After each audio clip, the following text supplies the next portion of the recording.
অনেক বিএনপি নেতৃবৃন্দ আছেন যারা শারীরিকভাবে অসুস্থ অথবা পারিবারিকভাবে অসুস্থ থাকার কারণে সেই জুলাই আন্দোলনে অংশগ্রহণ না করলেও সেই ফ্যাসিস্ট শেখ হাসিনার বিরুদ্ধে আন্দোলনে 15 বছর কোনো না কোনোভাবে নির্যাতিত নিপীড়িত হয়েছেন, কারান্তরীণ হয়েছেন, মামলা খেয়েছেন, মিছিল মিটিংয়ে গিয়েছেন, পুলিশের বেদরক লাঠিপেটা খেয়েছেন। সুতরাং এই 15 বছর যারা সেই শেখ হাসিনার বিরুদ্ধে যে আন্দোলনটি আমাদের দলের ভারপ্রাপ্ত চেয়ারম্যান ঘোষণা করেছিলেন, দিক নির্দেশনা দিয়েছিলেন, সেই আন্দোলনের ধারাবাহিকতায় আজকে এখানে আমরা যারা বসেছি প্রত্যেকেই সেই বিগত আন্দোলনের অংশীদার। সুতরাং এরকম মনে করার কোনো কারণ নেই যে গত 15 বছর আমি কয়েস লুবিয়ে ছিলাম আর কেউ আন্দোলনে ছিলেন না, এরকম মনে করার কোনো কারণ নেই। প্রত্যেকটি নেতাকর্মী কোনো না কোনোভাবে দলের সেই কর্মসূচি বাস্তবায়ন, দলের সেই কঠিন সময়ে দলের নেতাকর্মীদের পাশে থেকে তাদেরকে সহযোগিতা, আশ্রয় দেয়া, জায়গা দেয়া, খাবার দেয়া, টাকা পয়সা দিয়ে সাহায্য করা, মানসিকভাবে সাহায্য করা, এরকম অসংখ্য হাজারো হাজার নেতাকর্মী আমাদের দলে আছেন যারা এই দায়িত্বটুকু পালন করেছেন। সুতরাং আজকের এই সভায় আমরা প্রত্যেকের প্রতি ধন্যবাদ এবং কৃতজ্ঞতা জানাচ্ছি। আজকে আমরা এখানে বসার অনেকগুলো কারণের মধ্যে একটি অন্যতম কারণ হচ্ছে আমরা আমাদের দলের সদস্য নবায়ন করব। নতুন সদস্য ফরম দিয়ে আমরা সদস্য নেব এবং নবায়ন করব। এটির ব্যাপারে কিন্তু আমাদের দলের একটি ক্লিয়ার নির্দেশনা আছে। সেই নির্দেশনাটি হচ্ছে যে এই ফরম ফিল আপ করার সময় আপনাদের প্রত্যেককে খেয়াল রাখতে হবে যে এরা যাতে কোনো অবস্থাতেই বিগত সরকারের সুবিধাভোগী না হয়, এরা কোনো অবস্থাতেই সেই বিগত সরকারের টেবিল অথবা তাদের সেই দুঃশাসন, দলীয়করণ, অপশাসনের সহযোগী না হয়, তারা যাতে কোনো অবস্থাতেই বিগত সময় দেশের সম্পদ লুণ্ঠন থেকে শুরু করে ব্যাংক ডাকাতি থেকে শুরু করে বাংলাদেশের মুক্তিকামী মানুষকে গুলি করা, হত্যা করা, মিথ্যা মামলায় জড়িয়ে জেলে দেওয়া এবং সরকারের ক্ষমতা প্রয়োগ করে আমাদের নেতাকর্মীদেরকে হয়রানি করা, এই ধরনের কোনো মানুষ যাতে কোনো অবস্থাতেই এই সদস্য ফরম পূরণ করতে না পারে, এই ব্যাপারে কিন্তু আপনাদেরকে সজাগ দৃষ্টি রাখতে হবে। আপনারা মনে রাখবেন এই দায়িত্বটুকু যাদের উপর দেয়া হয়েছে তাদেরকে মনিটরিং করার জন্য কিন্তু দায়িত্বশীল আছেন। এর উপরে যারা এই বিষয়গুলো তদারকি করবেন তাদেরকে দেখার জন্য তার উপরেও কিন্তু দায়িত্বশীল নেতৃবৃন্দ আছেন এবং সবচেয়ে উপরে আমাদের দলের ভারপ্রাপ্ত চেয়ারম্যান জনাব তারেক রহমান আছেন। সুতরাং এই কাজটুকু করতে গিয়ে যদি কোনো অনিয়ম, দুর্নীতি, স্বেচ্ছাচারিতা, আত্মীয়করণ, দলীয়করণ, কোন ধরনের প্রভাব বিস্তার করা অথবা কোনো কিছুর বিনিময়ে যদি এই ধরনের কোন শ্রেণীর কোন মানুষকে আমাদের বিএনপির পতাকা তলে নেয়ার চেষ্টা অথবা নেয়া হয় এবং সেটি যদি পরবর্তীতে প্রমাণিত হয় তাহলে এই কাজটি যে বা যারা করবেন তার বিরুদ্ধে কিন্তু দল সাংগঠনিক ব্যবস্থা নেবে। এটি দলের আপনাদের এইরকম মনে করার কোনো কারণ নাই যে আমি 5 বছর আমি আন্দোলনে ছিলাম না, আপনি 8 বছর আগে ছিলেন, আপনি 7 বছর আগে ছিলেন, আপনি দলের সাথে বেইমানি করেন নাই, দল বিক্রি করেন নাই, দালালি করেন নাই, আওয়ামী লীগের যোগ দেন নাই, আওয়ামী লীগের দুঃশাসন, অপশাসনকে আপনি সমর্থন করেন নাই। সুতরাং আপনি আপনাদের জাতীয়তাবাদী দল করার অধিকার রাখেন।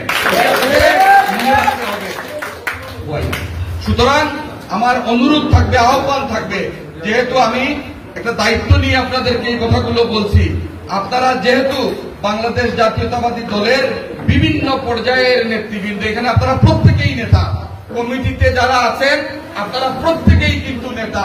সুতরাং আপনাদেরকে ফলো করে অনেক অনেক হাজার হাজার নেতা কর্মী, কর্মীর সমর্থক কিন্তু আমাদের দলে আছে। সুতরাং আমাদের মনে রাখতে হবে আমরা এমন কোন কাজের সাথে নিজেকে সম্পৃক্ত করব না যার কারণে আমাদের দলের ভাবমূর্তি ক্ষুণ্ণ হয়। আমরা এমন কোন বিষয়ের সাথে নিজেকে জড়াবো না যার কারণে আমাদের দলের বদনাম হয়।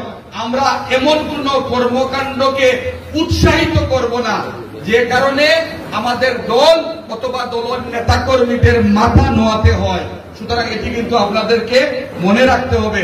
এখানে অত্যন্ত বিজ্ঞ রাজনীতিবিদ যারা ছাত্র রাজনীতি করে এসেছেন, এই দলের টিম লিডার হিসাবে আছেন, আমাদের সভাপতি সাধারণ সম্পাদক সহ আমাদের সকলেই এখানে উপস্থিত আছেন। আপনারা মনে রাখবেন যে আগামী যে নির্বাচনটি হবে, আমাদের দলের ভারপ্রাপ্ত চেয়ারম্যান বলেছেন যে একটা অদৃশ্য শক্তি আমাদের বিরুদ্ধে অপপ্রচারে লিপ্ত আছে। সময়ের পরিবর্তিত সময়ে এখন সেই অদৃশ্য শক্তিগুলো কিন্তু দৃশ্যমান হয়েছে। এখন আমাদের বিরুদ্ধে বিভিন্ন ধরনের অপপ্রচার হচ্ছে, প্রোপাগান্ডা হচ্ছে। আমরা আশ্চর্য হই যে আমরা আমাদের দলের চেয়ারম্যানের বিরুদ্ধেও কটূক্তি করতে তারা কুণ্ঠাবোধ করে না, কিন্তু আমরা সেই ফাঁদে পা দেব না, এটা মনে রাখবেন। তারা ইচ্ছে করে কিন্তু আমাদের সাথে ঝগড়া বিবাদে লিপ্ত হতে পরিকল্পনা করছে। আমাদেরকে যদি কেউ থাপ্পড় মারে, আমরা কিন্তু আরেকটা গাল তার সামনে দিয়ে বলবো যে ভাই আপনি আরেকটা থাপ্পড় মেরে দেন, অসুবিধা নাই, কিন্তু মাফ করেন। আমরা আপনাদের সাথে কোনো বিতর্ক, কোনো সংঘর্ষ, কোনো মারামারি, কোনো তর্কে জড়াবো না। কারণ আমাদের টার্গেট হচ্ছে আমরা আগামী যে নির্বাচন, সেই নির্বাচন যাতে ফ্রি অ্যান্ড ফেয়ার হয়। যারা এই কাজগুলো করছেন তারা নির্বাচন পিছানোর অপচেষ্টায় লিপ্ত আছেন। আজকে যদি সংঘর্ষ, মারামারি, কাটাকাটি হয়, দেশের পরিস্থিতি খারাপ, এই পরিস্থিতিতে কিভাবে নির্বাচন হবে? সুতরাং সেই ফাঁদে কিন্তু পা দেয়া যাবে না। সুতরাং আমি আপনাদের প্রতি অনুরোধ করব, আমরা যে কার্যক্রমটি শুরু করেছি, এই কার্যক্রমটি দলের সর্বোচ্চ নেতার নির্দেশনা অনুযায়ী আমাদের সিলেটের আমাদের খন্দকার মুক্তাদির সাহেব সহ আমাদের সিলেট বিভাগীয় নেতৃবৃন্দ যারা আছেন তারাও কিন্তু এই বিষয়গুলো নজরদারি করছেন। সুতরাং এটি একটি টিম ওয়ার্ক। আমরা সিলেট মহানগর বিএনপি, আমাদের প্রত্যেকটি ওয়ার্ড বিএনপি, আমাদের থানা বিএনপি, আমাদের আঞ্চলিক কমিটি, আমাদের সিলেট বিভাগীয় নেতৃবৃন্দ এবং আমাদের সম্মানিত উপদেষ্টা যারা আছেন, সকলের সম্মিলিত মতামত এবং সিদ্ধান্তের আলোকে এই কার্যক্রমগুলো আমরা কিন্তু শুরু করেছি এবং এটির টিম লিডার হিসাবে দায়িত্ব পালন করছেন আমাদের প্রফেসর AZM জাহিদ হোসেন, আমাদের স্থায়ী কমিটির সম্মানিত সদস্য। সুতরাং আজকে আমরা পাড়া কমিটি নিয়ে বসেছি। আমাদের ওয়ার্ডের সম্মানিত সভাপতি সভাপতিত্ব করছেন, আমাদের মহানগর বিএনপির দায়িত্বশীল নেতৃবৃন্দ টিম লিডার হিসাবে আছেন। আমি বক্তব্য দিলাম, এই কথাগুলো, এই নির্দেশনাগুলো আমরা ফলো করে আমরা আমাদের আগামী কর্মকাণ্ডগুলো পরিচালনা করব। এখন শেষ বক্তব্য হচ্ছে, নির্বাচন যেহেতু হবে, সেই নির্বাচনে আমাদের দায়িত্বটুকু কি? আমাদের দায়িত্ব হচ্ছে আমরা প্রতিটি পাড়া কমিটি এখন শক্তিশালী করতে হবে। পাড়া কমিটিতে যারা আছেন তারা প্রতিটি ঘরে ঘরে গিয়ে ধানের শীষের পক্ষে কথা বলতে হবে।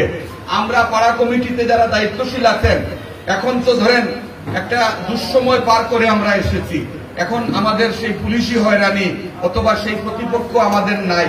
সুতরাং মানুষের কাছে যাওয়া, মানুষের কাছে সেই 31 দফা পৌঁছে দেয়া, ধানের শীষের দাওয়াত দেওয়া, দেশ গঠনের ক্ষেত্রে আমাদের দলের ভারপ্রাপ্ত চেয়ারম্যান যে নির্দেশনাগুলো দিয়েছেন, সেটি কিন্তু আমাদের মা বোনদের কাছে পৌঁছে দেওয়ার দায়িত্ব হচ্ছে আমাদের এই আঞ্চলিক কমিটির, আমাদের এই পাড়া কমিটির। সুতরাং আজকের এই সভায় আমাদের বোনেরা এখানে উপস্থিত আছেন, আমাদের সম্মানিত ভাইয়েরা এখানে উপস্থিত আছেন। আমরা চেষ্টা করব প্রত্যেকটি ঘরে ঘরে গিয়ে আমরা যাতে আমাদের মা বোনদের এই দাওয়াতটুকু দিতে পারি যে আগামী নির্বাচনে যদি আপনারা ধানের শীষে ভোট দেন, তাহলে আমাদের দলের ভারপ্রাপ্ত চেয়ারম্যান যে 31 দফা ঘোষণা করেছেন, সেই 31 দফা বাস্তবায়নের মধ্য দিয়ে আমাদের প্রত্যেকের নাগরিক অধিকার থেকে শুরু করে, আমাদের চিকিৎসা থেকে শুরু করে, আমাদের শিক্ষা থেকে শুরু করে সার্বিক বিষয়ে আমাদের অধিকার, আমাদের প্রাপ্যটুকু সেই 31 দফা নিশ্চিত করবে। যে বাংলাদেশ হবে বৈষম্যহীন বাংলাদেশ, যে বাংলাদেশে আমাদের ভোট দেওয়ার অধিকার থাকবে, যে বাংলাদেশে আমাদের বাক স্বাধীনতা থাকবে। আমার বিরুদ্ধে যদি কেউ অন্যায় করে, সেই অন্যায়ের প্রতিবাদ করার অধিকার এবং ক্ষমতা আমার থাকবে। এটি হচ্ছে 31 দফা। সুতরাং আমি আর বক্তব্য দীর্ঘায়িত